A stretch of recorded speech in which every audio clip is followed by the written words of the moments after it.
Hello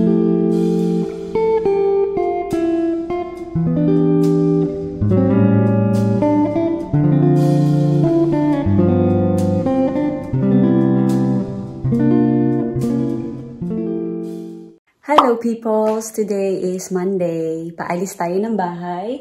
Naka-ready na ako actually. Ready to leave na. So yan. Ito matagal ko na ito binili sa Hong Kong. Tapos naka-white lang ako na inner. Tapos itong aking pants. Black pants. Yun lang. Simple lang tayo today. Kasi ang hirap din maghanap ng susuotin dahil nga malamig na. Tapos tayo lumalaki. Sa phone na lang ako mag-vlog kasi maliit lang yung dala kong bag. Ayoko nang dalhin yung camera ko. Ayan, alis na tayo. Anong oras na ba? May kalamigan ngayon, guys. Medyo manipis yung suot natin. Pero kasi usually sa tanghali, umiinit. I mean, hindi mainit, pero hindi ganito kalamig.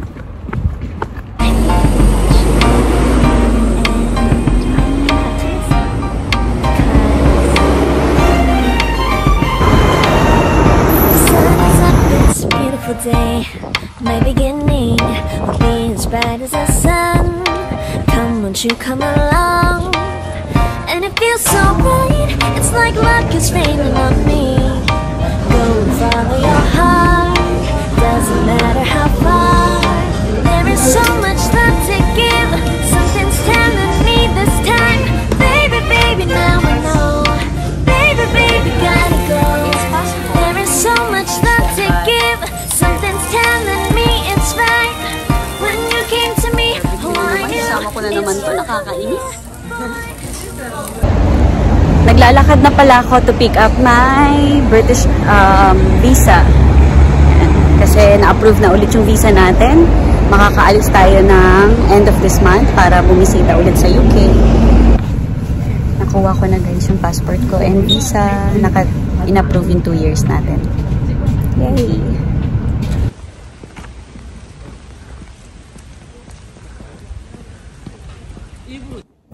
Nasa bahay na pala ako guys. So ayun nga ang balita.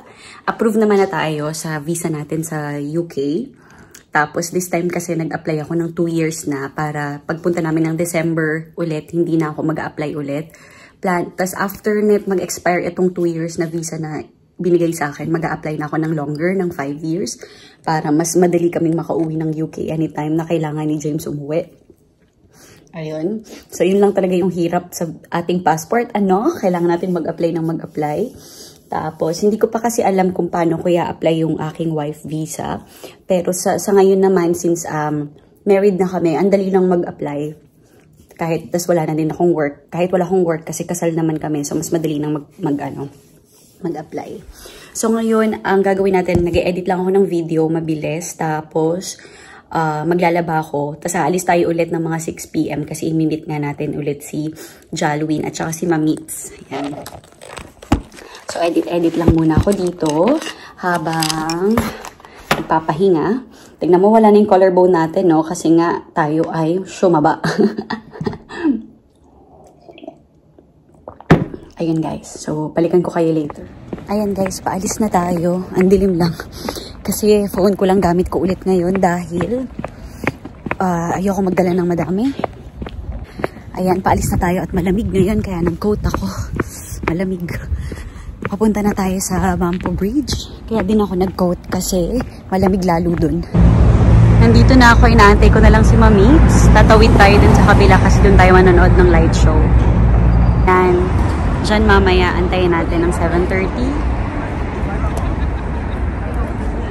Ito na tayo guys, inaantay na natin si Mamits.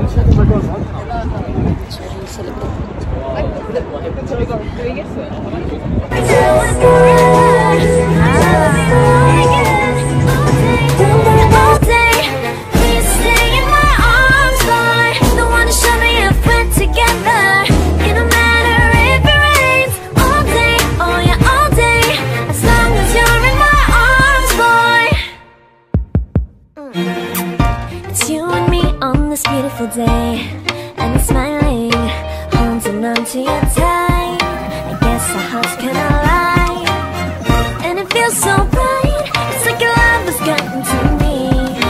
Go and follow your heart.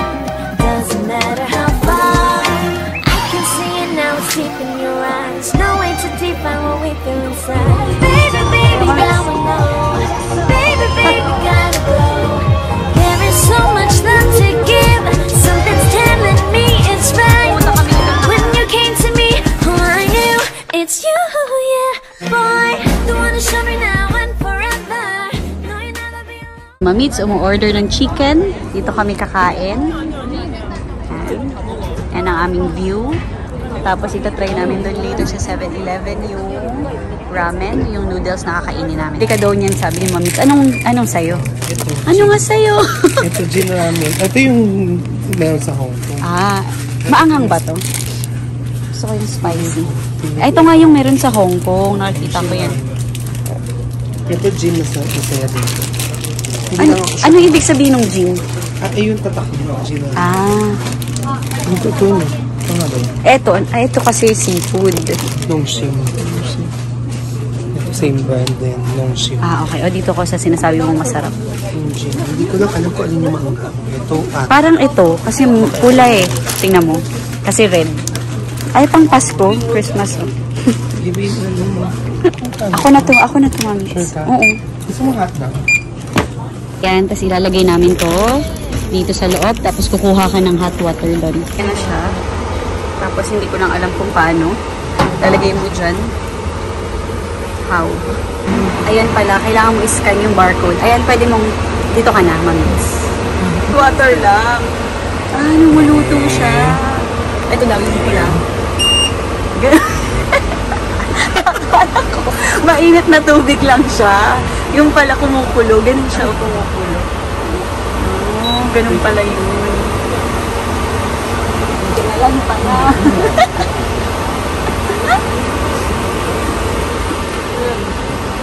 Ayan na. Tapos lagyan din ng egg.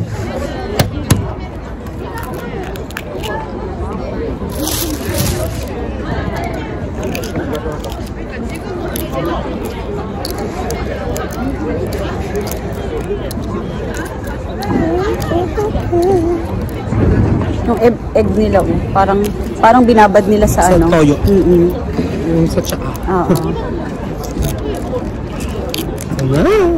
Sarap.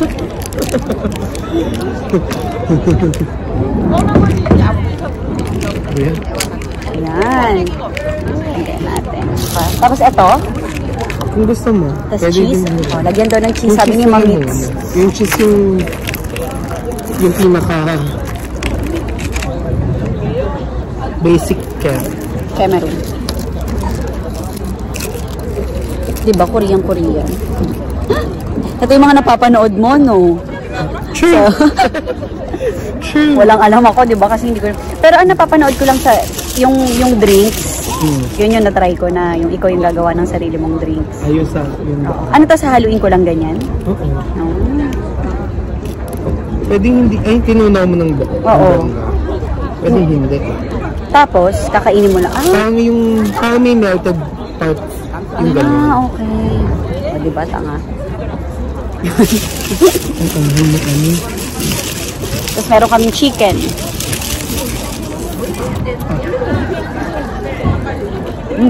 Ang sarap.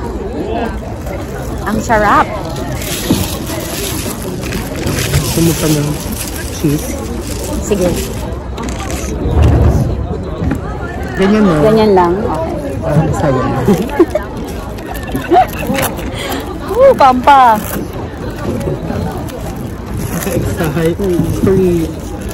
Alam mo yung pwede mo siyang gawin talaga sa Hong Kong, pero iba yung feeling kasi sa Korea mo ginagawa. Diba? Ramen lang naman yun. Ramen true. Kay Mamits. Pagkain namin ay ng aming chicken, isang buo. Iwan sa gitna.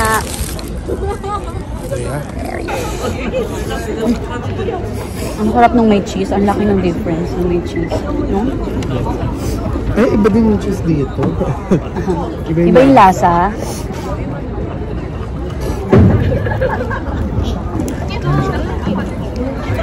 Sarap ba? Iba yung feeling. True. Nasa Korea, iba yung feeling.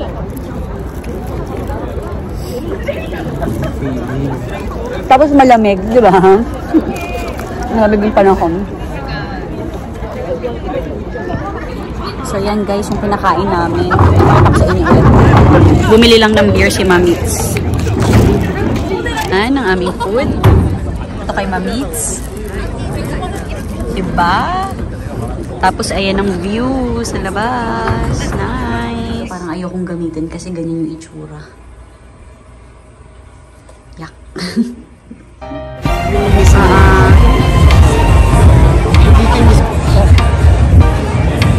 Tapos ginawa oh.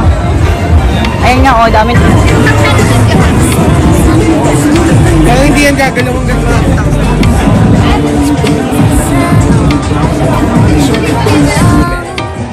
And it feels so bright, it's like luck is raining on me. Go and follow your heart, doesn't matter how far. There is so much love to give, something's telling me this time. Baby, baby, now I know. The next day. Good morning, peoples! Today is Tuesday. Paalis ako ng bahay ngayon kasi may dance class tayo ng 12 o'clock. And then, oops, nalaglag. And after ng dance class ko, magla-lunch lang tayo ng konti. Magla-lunch lang tayo na mabilis kasi meron naman akong 5 p.m. na rehearsal. Ayan, 5 to 9 p.m. na naman yon. So, late na naman tayo matatapos. Sana nga mas maaga tayo makauwi para naman makita pa nating gising ang ating asawa. Kasi itong mga nakaraang araw, lagi na lang siyang tulog pag dumadating ako. Doon kagabi pala inantay niya ako, tapos natulog na siya. Kasi nga nag-aalala dahil late ako umuwi this past few days. So ayan, paalis na ako. Dalhin ko kayo sa dance class. Friend kong ballerina. Ballerina yan eh. Pakita mo naman extension mo. Taasan mo. 1, 2. Apat na turn, please. 4 turns, please. Nag-contempt.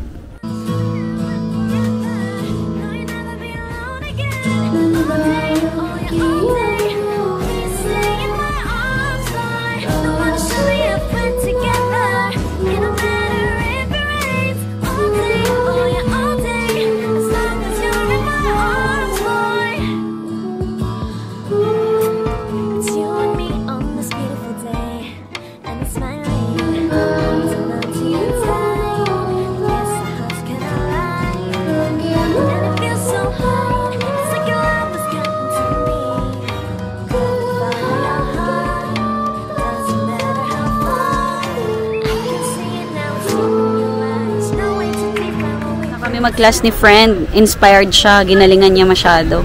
F na F niya yung sayaw eh, fall daw eh. Season, na-fall din siya. Ay, ganun pala yun. Na-fall. Pang-fall daw yung music, yung ano, autumn. Pero na-fall siya. Kay ate, kay teacher. Ano pangalan niya? Gamsamnida. Gamsamnida. Si teacher Gamsamnida. Daw. Lagay. Yeah. In 3 minutes. 3 minutes. Thank you.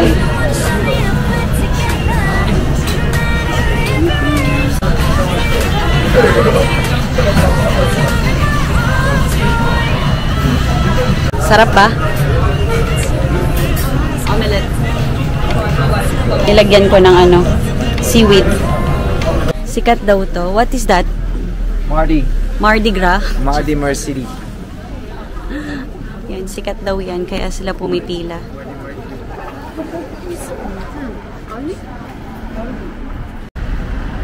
Ang ganda ng itsura nito. Cool.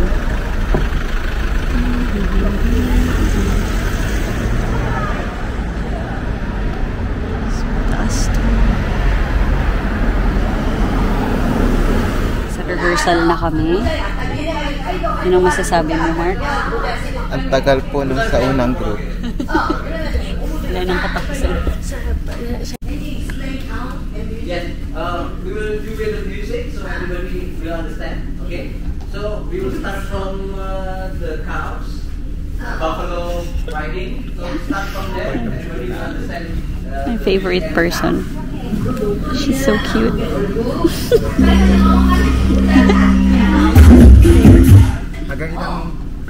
Nakauwi na pala ako sa bahay, guys. Kaninang-kanina pa. Nakapag skincare na rin tayo. Naka-shower na din. Nakauwi na ako ng mga 11:30. Sobrang nakakapagod yung rehearsals.